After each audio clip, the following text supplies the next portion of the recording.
ನಮಸ್ಕಾರ. ವಿಶೇಷ ಕಾರ್ಯಕ್ರಮಕ್ಕೆ ಸ್ವಾಗತ. ನಾನು ನವಿತಾ ಜೈನ್. ಬಿಎಸ್ವೈ ರಾಜ್ಯ ಪ್ರವಾಸ ಘೋಷಣೆ. ಸಿಎಂ ಬೊಮ್ಮಾಯಿ ಕಟೀಲ್ಗೆ ಬೇಸರ.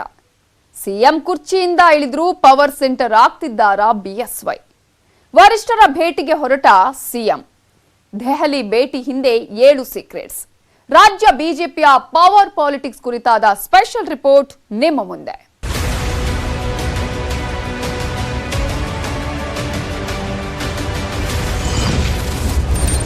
ಯಡಿಯೂರಪ್ಪ ರಾಜ್ಯ ಪ್ರವಾಸ, ಬೊಮ್ಮಾಯಿ ಕಟೀಲ್ಗೆ ಟೆನ್ಷನ್. ನಾನು ಇನ್ನೊಂದು 15-20 ದಿವಸ ಬಿಟ್ಟು ಒಂದು ಜಿಲ್ಲೆಗೆ ಒಂದು ದಿನ ಹೋಗಿ ಕುಂತು ಅಲ್ಲಿ ಕಾರ್ಯಕರ್ತರ ಸಮಾಲೋಚನೆ ಎಲ್ಲ ಮಾಡಬೇಕು ಅಂತಿದ್ದೇನೆ. ಇನ್ನೊಂದು 20-25 ದಿವಸ ನಂತರ ಪ್ರವಾಸ ಶುರು ಮಾಡ್ತೀನಿ. ರಾಜಕಾರಣದಲ್ಲಿ ಎಲ್ಲಿ ಕಾಂಪಿಟೇಷನ್ ಇದೆಯೋ ಅಲ್ಲಿ ಪಾರ್ಟಿ ಬೆಳೆದಿದೆ ಅಂತ ಲೆಕ್ಕ.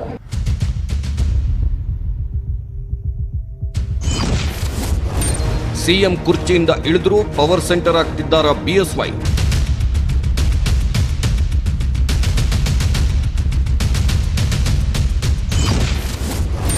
ಸಿಎಂ ಬೊಮ್ಮಾಯಿ ದಿಲ್ಲಿ ಭೇಟಿ ಹಿಂದಿದೆಯಾ 7 ಸೀಕ್ರೆಟ್ಸ್.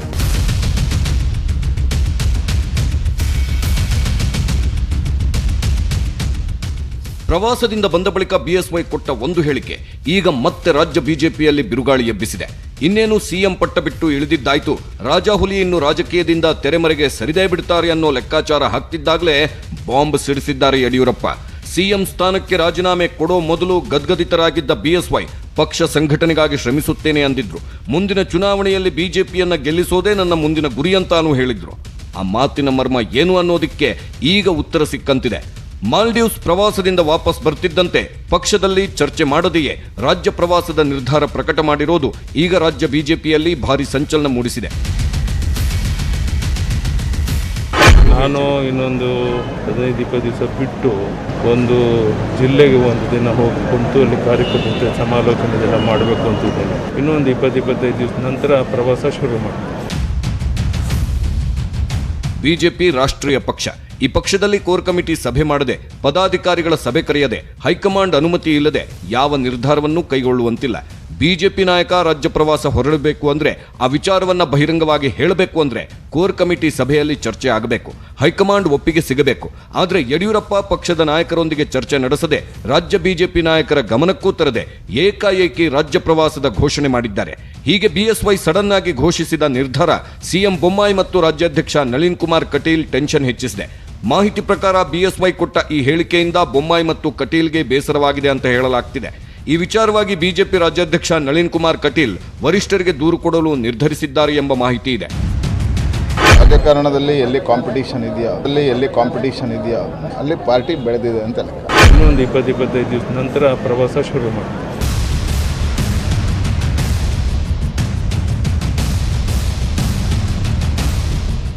ಪಕ್ಷದ ಸಿದ್ಧಾಂತ ಬದಿಗಿಟ್ಟು ಬಿಎಸ್ವೈ ರಾಜ್ಯ ಪ್ರವಾಸದ ಬಗ್ಗೆ ಏಕಾಏಕಿ ಘೋಷಣೆ ಮಾಡಿದ್ದು ಯಾಕೆ? ಪಕ್ಷದ ವೇದಿಕೆಯಲ್ಲಿ ಚರ್ಚಿಸಬೇಕಾಗಿತ್ತಲ್ವಾ ಅನ್ನೋದು ರಾಜ್ಯಾಧ್ಯಕ್ಷ ಕಟೀಲ್ ಪ್ರಶ್ನೆ ಆಗಿದೆ. ಹಾಗಾದ್ರೆ ಬಿಎಸ್ವೈ ಪಕ್ಷದ ನಾಯಕರೊಂದಿಗೆ ಚರ್ಚಿಸದೆ ಏಕಾಏಕಿ ಈ ಘೋಷಣೆ ಮಾಡಿದ್ಯಾಕೆ? ಬಿಎಸ್ವೈ ಪ್ಲಾನ್ ಏನು? ಸಿಎಂ ಬೊಮ್ಮಾಯಿ ಮತ್ತು ಯಡಿಯೂರಪ್ಪ ನಡುವಿನ ಸಂಬಂಧ ಹಳಸಲು ಕಾರಣವಾಗುತ್ತಾ ಈ ರಾಜ್ಯ ಪ್ರವಾಸ? ಯಡಿಯೂರಪ್ಪ ರಾಜ್ಯ ಪ್ರವಾಸಕ್ಕೆ ಹೈಕಮಾಂಡ್ ಬ್ರೇಕ್ ಹಾಕುತ್ತಾ? ಯಡಿಯೂರಪ್ಪ ರಾಜ್ಯ ಪ್ರವಾಸದ ಘೋಷಣೆ ಹಿಂದೆಯೇ ಈ ಸಾಲು ಸಾಲು ಪ್ರಶ್ನೆ ಉದ್ಭವಿಸಿದೆ.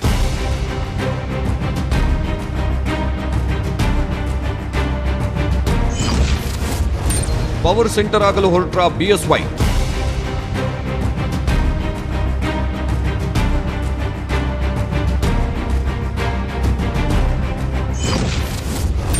ರಾಜ್ಯ ಪ್ರವಾಸಕ್ಕೆ ಬ್ರೇಕ್ ಹಾಕುತ್ತಾ ಹೈಕಮಾಂಡ್. ಸರ್, ಈಗ ರಾಜ್ಯಾದ್ಯಂತ ಮತ್ತೆ ಪ್ರವಾಸ ಮಾಡ್ತಾರೆ ಯಡಿಯೂರಪ್ಪನವರು ಕಾರ್ಯಕರ್ತರು. ನಾನು ಇನ್ನೊಂದು 15-20 ದಿವಸ ಬಿಟ್ಟು ಒಂದು ಜಿಲ್ಲೆಗೆ ಒಂದು ದಿನ ಹೋಗಿ ಕುಂತು ಅಲ್ಲಿ ಕಾರ್ಯಕರ್ತರ ಸಮಾಲೋಚನೆ ಎಲ್ಲ ಮಾಡಬೇಕು ಅಂತಿದ್ದೇನೆ. ಇನ್ನೊಂದು 20-25 ದಿವಸ ನಂತರ ಪ್ರವಾಸ ಶುರು ಮಾಡ್ತೀನಿ. ರಾಜ್ಯಾದ್ಯಂತ ಪ್ರವಾಸ ಮಾಡಲು ಯಡಿಯೂರಪ್ಪ ಪ್ಲಾನ್ ಮಾಡಿದ್ದಾರೆ.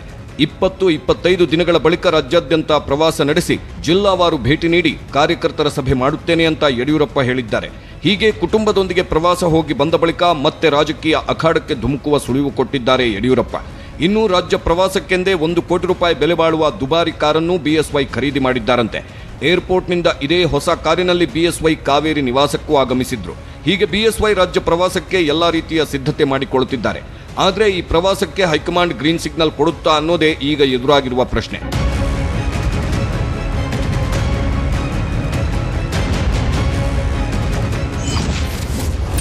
ಹೈಕಮಾಂಡ್ ಪ್ಲಾನ್ ಉಲ್ಟಾ ಮಾಡುತ್ತಾರಾ ಬಿಎಸ್ವೈ? ಬಿಜೆಪಿ ವ್ಯಕ್ತಿ ಆಧಾರಿತ ಪಕ್ಷವಾಗಬಾರದು ಅನ್ನೋದು ಬಿಜೆಪಿ ಹೈಕಮಾಂಡ್ ನಿಲುವು. ಹೀಗಾಗಿ ಕರ್ನಾಟಕದಲ್ಲಿ ಬಿಎಸ್ವೈ ಹಿಡಿತದಿಂದ ಬಿಜೆಪಿಯನ್ನ ಹೊರಗೆ ತರಬೇಕು ಅನ್ನೋದೇ ವರಿಷ್ಠರ ಟಾರ್ಗೆಟ್. ಆದರೆ ಏಕಾಏಕಿ ಬಿಎಸ್ವೈರನ್ನ ಬದಿಗೆ ಸರಿಸಿದ್ರೆ ಪ್ರಬಲ ಲಿಂಗಾಯತ ಸಮುದಾಯದ ಆಕ್ರೋಶಕ್ಕೆ ಗುರಿಯಾಗಿ ಮುಂದಿನ ಚುನಾವಣೆಯಲ್ಲಿ ಹೊಡೆತ ಬೀಳಬಹುದು ಎಂಬ ಕಾರಣಕ್ಕೆ ನಯವಾಗಿ ಗೌರವಯುತವಾಗಿ ಯಡಿಯೂರಪ್ಪರನ್ನ ಬದಿಗೆ ಸರಿಸಲು ಹೈಕಮಾಂಡ್ ಪ್ಲಾನ್ ಹಾಕಿದೆ. ಇತ್ತೀಚೆಗೆ ರಾಜ್ಯ ಬಿಜೆಪಿ ಉಸ್ತುವಾರಿ ಅರುಣ್ ಸಿಂಗ್ ಕೊಟ್ಟ ಒಂದೊಂದು ಹೇಳಿಕೆಗಳು ಈ ವಿಚಾರವನ್ನ ಸ್ಪಷ್ಟಪಡಿಸುತ್ತಿದೆ. ಮುಖ್ಯಮಂತ್ರಿ ಬಸವರಾಜ ಬೊಮ್ಮಾಯಿ ಅವರ ನೇತೃತ್ವದಲ್ಲಿಯೇ ಮುಂದಿನ ವಿಧಾನಸಭಾ ಚುನಾವಣೆ ಎದುರಿಸಲು ಬಿಜೆಪಿ ಹೈಕಮಾಂಡ್ ನಿರ್ಧರಿಸಿದೆ ಅಂತ ಹೇಳಿದ್ರು ಅರುಣ್ ಸಿಂಗ್. ಸಾಮೂಹಿಕ ನಾಯಕತ್ವವೂ ಇರಲಿದೆ, ಬೊಮ್ಮಾಯಿ ನಾಯಕತ್ವ, ಯಡಿಯೂರಪ್ಪ ಮಾರ್ಗದರ್ಶನ ಇರುತ್ತದೆ ಅಂತ ಅರುಣ್ ಸಿಂಗ್ ಹೇಳಿಕೆ ಕೊಟ್ಟಿದ್ರು. ವಿಧಾನಸಭಾ ಚುನಾವಣೆಗಿನ್ನೂ 2 ವರ್ಷವಿರುವಾಗಲೇ ಈ ಹೇಳಿಕೆ ಕೊಟ್ಟಿದ್ಯಾಕೆ ಅನ್ನೋ ಪ್ರಶ್ನೆ ಬಿಎಸ್ವೈ ಬೆಂಬಲಿಗರನ್ನ ಕಾಡುತ್ತಿದೆ. ಇನ್ನು ಈಗಾಗಲೇ ಸಿಎಂ ಬೊಮ್ಮಾಯಿಗೆ ಹೈಕಮಾಂಡ್ ಸಾಕಷ್ಟು ಸಲಹೆ ಸೂಚನೆಯನ್ನ ಕೊಟ್ಟಿದೆ. ಮುಖ್ಯವಾಗಿ ಯಡಿಯೂರಪ್ಪ ನೆರಳಿನಿಂದ ಹೊರಬಂದು ಆಡಳಿತ ನಡೆಸಬೇಕು ಅಂತ ಹೈಕಮಾಂಡ್ ಬೊಮ್ಮಾಯಿಗೆ ಸಲಹೆ ನೀಡಿದೆ ಅಂತ ಮಾಹಿತಿ ಇದೆ. ಅಷ್ಟೇ ಅಲ್ಲ, ಮುಂದಿನ ಚುನಾವಣೆ ಸಮಯಕ್ಕೆ ಬಿಎಸ್ವೈ ಹಿಡಿತದಿಂದ ಬಿಜೆಪಿ ಹೊರಬರಬೇಕು ಅನ್ನೋ ಟಾರ್ಗೆಟ್ ಅನ್ನ ಹೈಕಮಾಂಡ್ ಇಟ್ಟುಕೊಂಡಿದೆ ಅಂತ ಹೇಳಲಾಗ್ತಿದೆ. ಹೀಗೆ ಬಿಜೆಪಿ ಹೈಕಮಾಂಡ್ ಬಿಎಸ್ವೈರನ್ನ ನಿಧಾನವಾಗಿ ತೆರೆಮರೆಗೆ ಸರಿಸಲು ಯತ್ನಿಸುತ್ತಿದ್ರೆ, ಈ ಕಡೆ ಬಿಎಸ್ವೈ ಪಕ್ಷದೊಂದಿಗೆ ಚರ್ಚೆ ನಡೆಸದೆ ರಾಜ್ಯ ಪ್ರವಾಸದ ಘೋಷಣೆ ಮಾಡಿದ್ದಾರೆ. ಪಕ್ಷದ ಹಿಡಿತವನ್ನ ಸಾಧಿಸಲು ಬಿಎಸ್ವೈ ದಿಢೀರಾಗಿ ಮಾಡಿರುವ ಈ ಏಕಾಂಗಿ ಘೋಷಣೆ ಹೈಕಮಾಂಡ್ ಅಸಮಾಧಾನಕ್ಕೆ ಕಾರಣವಾಗುವ ಸಾಧ್ಯತೆ ಇದೆ ಎನ್ನಲಾಗಿದೆ.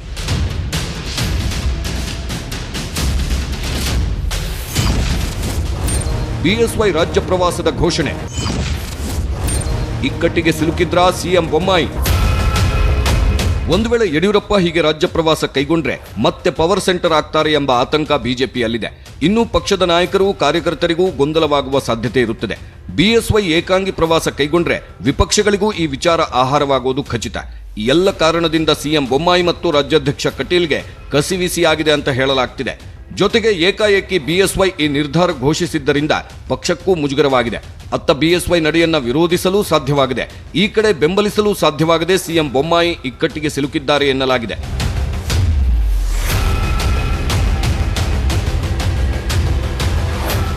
ಸಿಎಂ ಸ್ಥಾನದಿಂದ ಬಿಎಸ್ವೈರನ್ನ ಕೆಳಗಿಳಿಸಿದ್ರು ಬಿಜೆಪಿ ಹೈಕಮಾಂಡ್ ಬಿಎಸ್ವೈ ಪರವಾಗಿಯೇ ಇದು.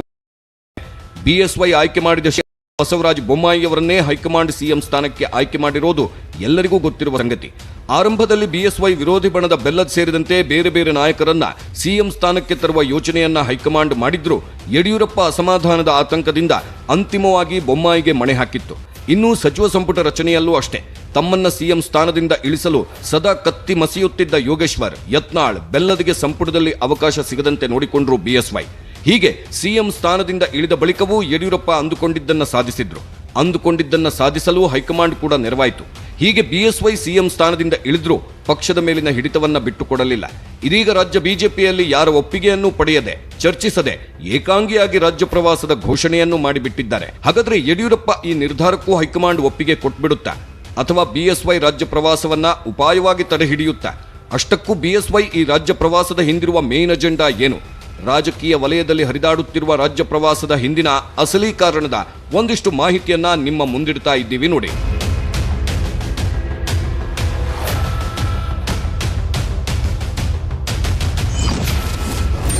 ಮಗನಿಗಾಗಿ ರಾಜಕೀಯ ವೇದಿಕೆ ಸಿದ್ಧಪಡಿಸುತ್ತಿದ್ದಾರಾ ಬಿಎಸ್ವೈ? ಯಡಿಯೂರಪ್ಪ ರಾಜ್ಯ ಪ್ರವಾಸದ ಈ ಪ್ಲಾನ್ ಮಾಡಿದ್ದು ಮಗ ವಿಜಯೇಂದ್ರ ಅಂತ ರಾಜಕೀಯ ವಲಯದಲ್ಲಿ ಚರ್ಚೆ ಆಗ್ತಿದೆ. ಬಿಎಸ್ವೈರಂತೆ ಪಕ್ಷದಲ್ಲಿ ಹಿಡಿತ ಸಾಧಿಸಲು ವಿಜಯೇಂದ್ರ ಈ ಪ್ಲಾನ್ ಮಾಡಿದ್ದಾರೆ ಅಂತ ಹೇಳಲಾಗ್ತಿದೆ. ಇನ್ನು ಮಗನಿಗೆ ಪಕ್ಷದಲ್ಲಿ ಭದ್ರ ನೆಲೆ ಒದಗಿಸಿಕೊಟ್ಟು ಸಂಪೂರ್ಣವಾಗಿ ರಾಜಕೀಯದಿಂದ ದೂರ ಸರಿಯುವ ಪ್ಲಾನ್ನಲ್ಲಿ ಬಿಎಸ್ವೈ ಇದ್ದಾರೆ ಅಂತಾನೂ ಮಾಹಿತಿ ಹರಿದಾಡುತ್ತಿದೆ. ಸದ್ಯ ಚರ್ಚೆ ಆಗ್ತಿರುವ ಪ್ರಕಾರ ಮುಂದಿನ ಚುನಾವಣೆಯಲ್ಲಿ ವಿಜಯೇಂದ್ರ ವರುಣ ಕ್ಷೇತ್ರದಿಂದ ಸ್ಪರ್ಧಿಸಲು ತಯಾರಿ ನಡೆಸುತ್ತಿದ್ದಾರೆ. ಹೀಗೆ ವಿಜಯೇಂದ್ರನನ್ನ ರಾಜ್ಯ ಬಿಜೆಪಿಯಲ್ಲಿ ಪ್ರಬಲ ನಾಯಕನನ್ನಾಗಿ ಮಾಡುವ ಸಲುವಾಗಿಯೇ ಬಿಎಸ್ವೈ ರಾಜ್ಯ ಪ್ರವಾಸ ಕೈಗೊಳ್ಳುವ ನಿರ್ಧಾರಕ್ಕೆ ಬಂದಿದ್ದಾರೆ ಅಂತ ರಾಜಕೀಯ ವಲಯದಲ್ಲಿ ಚರ್ಚೆ ಆಗ್ತಿದೆ. ಭವಿಷ್ಯದಲ್ಲಿ ಬಿಜೆಪಿ ವಿಜಯೇಂದ್ರರನ್ನ ದೂರವಿಡಲು ಪ್ರಯತ್ನಿಸಿದ್ರೆ ಆ ಸಂದರ್ಭದಲ್ಲಿ ಇಡೀ ಲಿಂಗಾಯತ ಸಮುದಾಯ ವಿಜಯೇಂದ್ರ ಬೆನ್ನಿಗೆ ನಿಂತು ಬೆಂಬಲ ಸೂಚಿಸುವಂತಹ ವಾತಾವರಣ ಸೃಷ್ಟಿಸಲು ಯಡಿಯೂರಪ್ಪ ಪ್ಲಾನ್ ಮಾಡಿದ್ದಾರೆ ಅಂತಾನೂ ಹೇಳಲಾಗ್ತಿದೆ. ಹೀಗೆ ಒಟ್ಟಾರೆ ಮಗನಿಗೆ ಪಕ್ಷದೊಳಗಡೆ ಭದ್ರ ನೆಲೆಯೊದಗಿಸಲು ಮತ್ತು ಭವಿಷ್ಯದಲ್ಲಿ ಸ್ಥಾನಮಾನ ಕೊಡಿಸುವ ಸಲುವಾಗಿ ಬಿಎಸ್ವೈ ಈ ಇಳಿ ವಯಸ್ಸಿನಲ್ಲಿಯೂ ದಿನಕ್ಕೊಂದು ಜಿಲ್ಲೆಯಂತೆ ರಾಜ್ಯ ಪ್ರವಾಸ ಕೈಗೊಳ್ಳುವ ನಿರ್ಧಾರ ತೆಗೆದುಕೊಂಡಿದ್ದಾರೆ ಅನ್ನೋದು ಸಂಪೂರ್ಣ ಈ ರಾಜ್ಯ ಪ್ರವಾಸದ ಹಿಂದಿನ ಉದ್ದೇಶ ಅಂತ ರಾಜಕೀಯ ವಲಯದಲ್ಲಿ ಚರ್ಚೆ ಆಗ್ತಿದೆ. ಬಿಎಸ್ವೈ ರಾಜ್ಯ ಪ್ರವಾಸಕ್ಕೆ ಹೈಕಮಾಂಡ್ ಕೊಡುತ್ತಾ ಗ್ರೀನ್ ಸಿಗ್ನಲ್. ವ್ಯಕ್ತಿಗಿಂತ ಪಕ್ಷ ಮುಖ್ಯ ಎಂಬ ನಿಲುವು ಸಿದ್ಧಾಂತ ಬಿಜೆಪಿಯದ್ದು. ಹೀಗಾಗಿ ರಾಜ್ಯದಲ್ಲಿ ಬಿಎಸ್ವೈ ಹಿಡಿತದಿಂದ ಪಕ್ಷವನ್ನ ಬೇರ್ಪಡಿಸೋದೇ ಹೈಕಮಾಂಡ್ ಟಾರ್ಗೆಟ್. ಹೀಗಿರುವಾಗ ಮತ್ತೆ ಯಡಿಯೂರಪ್ಪ ಪವರ್ ಸೆಂಟರ್ ಆಗಲು ವರಿಷ್ಠರು ಅವಕಾಶ ಮಾಡಿಕೊಡುವ ಸಾಧ್ಯತೆ ಇಲ್ಲ ಅನ್ನೋದು ಹಲವು ಬಿಜೆಪಿ ನಾಯಕರ ಅಭಿಪ್ರಾಯ. ಹಾಗಂತ ಏಕಾಏಕಿ ರಾಜ್ಯ ಪ್ರವಾಸಕ್ಕೆ ಹೈಕಮಾಂಡ್ ಅಡ್ಡಗಾಲು ಹಾಕುವ ಸಾಧ್ಯತೆಯೂ ಕಡಿಮೆ. ಮುಂದಿನ ಚುನಾವಣೆಯವರೆಗೆ ಬಿಎಸ್ವೈ ವಿರೋಧ ಕಟ್ಟಿಕೊಳ್ಳದೆ ಚುನಾವಣೆ ಎದುರಿಸೋದು ವರಿಷ್ಠರ ಪ್ಲಾನ್ ಎನ್ನಲಾಗಿದೆ. ಯಾಕಂದ್ರೆ 2012ರಲ್ಲಿ ಬಿಎಸ್ವೈ ಹೈಕಮಾಂಡ್ ವಿರುದ್ಧ ಸಿಡಿದೆದ್ದು ಕೆಜೆಪಿ ಪಕ್ಷ ಕಟ್ಟಿದ್ರು. 2013ರಲ್ಲಿ ಬಿಎಸ್ವೈ ನೇತೃತ್ವದ ಕೆಜೆಪಿ ಪಕ್ಷ ಚುನಾವಣೆ ಎದುರಿಸಿತ್ತು. ಆ ಚುನಾವಣೆಯಲ್ಲಿ ಕಾಂಗ್ರೆಸ್ 122 ಕ್ಷೇತ್ರಗಳನ್ನು ಗೆದ್ದಿದ್ರೆ ಜೆಡಿಎಸ್ ಮತ್ತು ಬಿಜೆಪಿ ತಲಾ 40 ಕ್ಷೇತ್ರಗಳಲ್ಲಿ ಮಾತ್ರ ಜಯಗಳಿಸಿತ್ತು. ಕೆಜೆಪಿ ಗೆದ್ದಿದ್ದು 6 ಸೀಟ್ ಆದರೂ ಬಿಜೆಪಿ ಗೆಲ್ಲುತ್ತಿದ್ದ 106 ಕ್ಷೇತ್ರಗಳಲ್ಲಿ ಮತ ವಿಭಜನೆ ಮಾಡಿ ಸೋಲಿಸುವಲ್ಲಿ ಬಿಎಸ್ವೈ ಯಶಸ್ವಿಯಾಗಿದ್ರು. ಈ ಸೋಲಿನಿಂದ ಬಿಜೆಪಿ ಅಂದೇ ಪಾಠ ಕಲಿತಿದೆ. ಯಡಿಯೂರಪ್ಪ ಇಲ್ಲದಿದ್ದರೆ ಪಕ್ಷಕ್ಕೆ ಎಷ್ಟು ನಷ್ಟ ಎಂಬುದು ಅರಿತ ಹೈಕಮಾಂಡ್ 2014ರಲ್ಲಿ ಬಿಎಸ್ವೈರನ್ನ ಮತ್ತೆ ಪಕ್ಷಕ್ಕೆ ಕರೆತರುವಲ್ಲಿ ಯಶಸ್ವಿಯಾಗಿತ್ತು.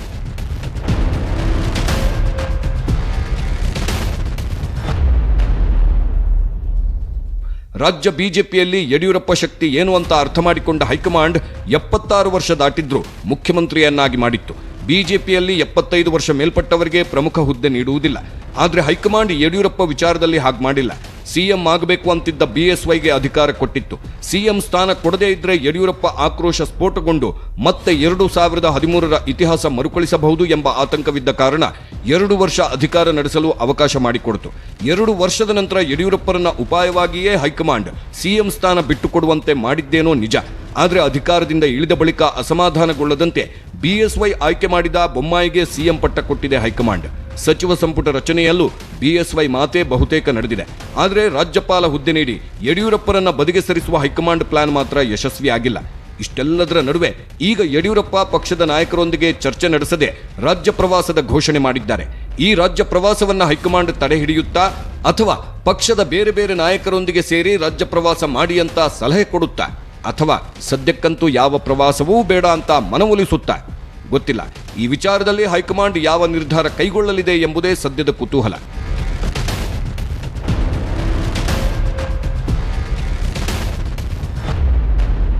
ಹೀಗೆ ಬಿಎಸ್ವೈ ರಾಜ್ಯ ಪ್ರವಾಸದ ಘೋಷಣೆ ಮಾಡಿ ಶಾಕ್ ಕೊಡ್ತಿದ್ದಂತೆ ಈ ಕಡೆ ಸಿಎಂ ಬೊಮ್ಮಾಯಿ ದಿಲ್ಲಿಗೆ ಹೋಗಿದ್ದಾರೆ. ಹಾಗಾದ್ರೆ ವರಿಷ್ಠರ ಬಳಿ ಬಿಎಸ್ವೈ ರಾಜ್ಯ ಪ್ರವಾಸದ ಬಗ್ಗೆ ಚರ್ಚೆ ನಡೆಸ್ತಾರಾ ಸಿಎಂ ಡೆಲ್ಲಿ ಭೇಟಿ ಹಿಂದಿನ ಆ 7 ಸೀಕ್ರೆಟ್ಸ್ ಏನು ಅನ್ನೋದನ್ನ ನಾವು ಹೇಳ್ತೀವಿ ಬ್ರೇಕ್ನ ನಂತರ.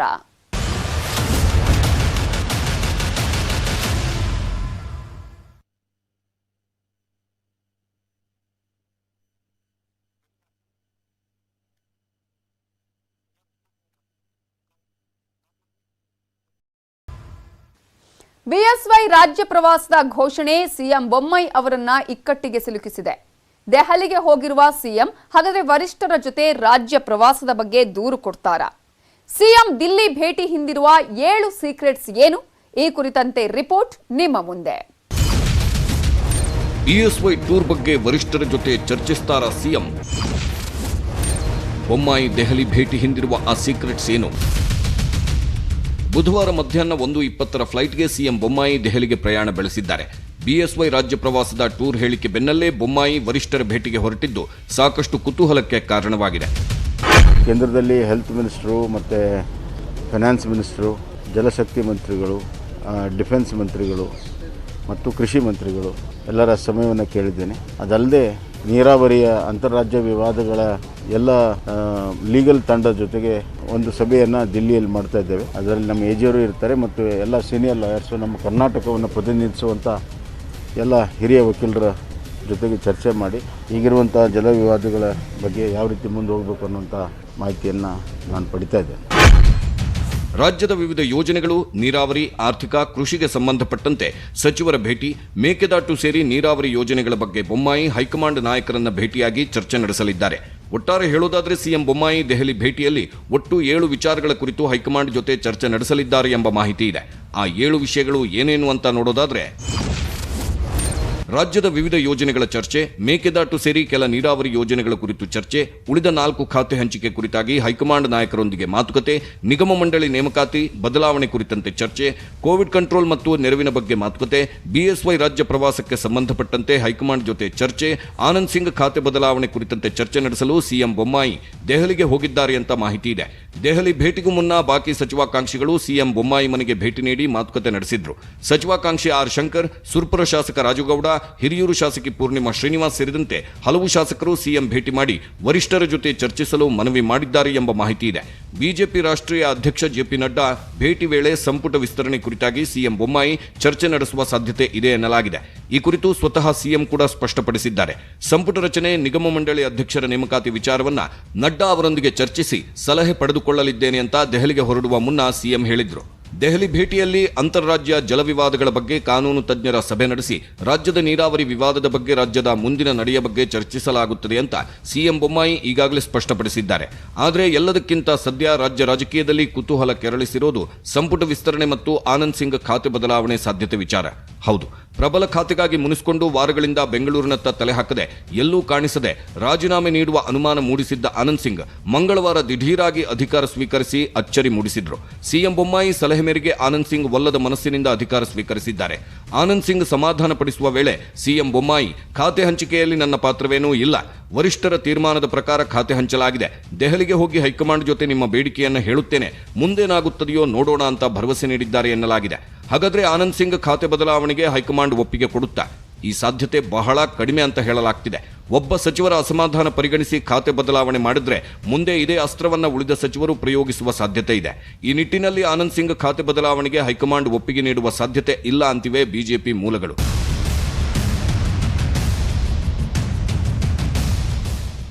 ಇನ್ನು ಸಂಪುಟದ 4 ಸ್ಥಾನ ಭರ್ತಿ ವಿಚಾರಕ್ಕೆ ಬರೋದಾದ್ರೆ, ಸದ್ಯಕ್ಕೆ ಆ 4 ಸ್ಥಾನಕ್ಕೆ ಸಾಲು ಆಕಾಂಕ್ಷಿಗಳಿದ್ದಾರೆ. ಮುಖ್ಯವಾಗಿ ಮಾಜಿ ಸಚಿವ ಸಿಪಿ ಯೋಗೇಶ್ವರ್, ಬಸನಗೌಡ ಪಾಟೀಲ್ ಯತ್ನಾಳ್, ಅರವಿಂದ್ ಬೆಲ್ಲದ್ ಮುಂಚೂಣಿಯಲ್ಲಿರುವ ಹೆಸರುಗಳು. ಸಂಪುಟ ರಚನೆ ವೇಳೆ ಬಿಎಸ್ವೈ ಈ ಮೂವರಿಗೆ ಸಚಿವ ಸ್ಥಾನ ನೀಡಲು ಒಪ್ಪಿಗೆ ನೀಡಿದ ಕಾರಣ 4 ಸಚಿವ ಸ್ಥಾನ ಕಾದಿರಿಸಿ ಹೈಕಮಾಂಡ್ ಸಂಪುಟ ವಿಸ್ತರಣೆಗೆ ಒಪ್ಪಿಗೆ ನೀಡಿತ್ತು ಅಂತ ಹೇಳಲಾಗ್ತಿದೆ. ಇದೀಗ ಹೈಕಮಾಂಡ್ ಭೇಟಿ ವೇಳೆ ಸಂಪುಟ ವಿಸ್ತರಣೆ ಬಗ್ಗೆಯೂ ಚರ್ಚಿಸುವುದಾಗಿ ಸಿಎಂ ಹೇಳಿದ್ದಾರೆ. ಇನ್ನು ರಾಜ್ಯ ಬಿಜೆಪಿ ಅಧ್ಯಕ್ಷ ನಳಿನ್ ಕುಮಾರ್ ಕಟೀಲ್ ಕೂಡ ಕೆಲ ದಿನಗಳ ಹಿಂದೆ ಸಂಪುಟ ವಿಸ್ತರಣೆಯ ಸುಳಿವು ನೀಡಿದ್ರು. ಕಲಬುರಗಿಯಲ್ಲಿ ಮಾತನಾಡಿದ ಕಟೀಲ್, ಸಂಪುಟ ವಿಸ್ತರಣೆ ಸಂದರ್ಭದಲ್ಲಿ ಕಲಬುರಗಿಗೆ ಸಚಿವ ಸ್ಥಾನ ನೀಡಲಾಗುವುದು ಅಂತ ಹೇಳಿದ್ರು. ಹಾಗಾಗಿ ಸೆಪ್ಟೆಂಬರ್ನಲ್ಲಿ ಉಳಿದ 4 ಸ್ಥಾನಗಳನ್ನು ಭರ್ತಿ ಮಾಡುವ ಸಾಧ್ಯತೆ ಇದೆ ಎನ್ನಲಾಗಿದೆ. ಆ 4 ಸ್ಥಾನ ಬಿಎಸ್ವೈ ವಿರೋಧಿ ಬಣಗಳಿಗೆ ಸಿಗುವ ಸಾಧ್ಯತೆಗಳಿವೆ ಅಂತಾನೂ ಹೇಳಲಾಗ್ತಿದೆ.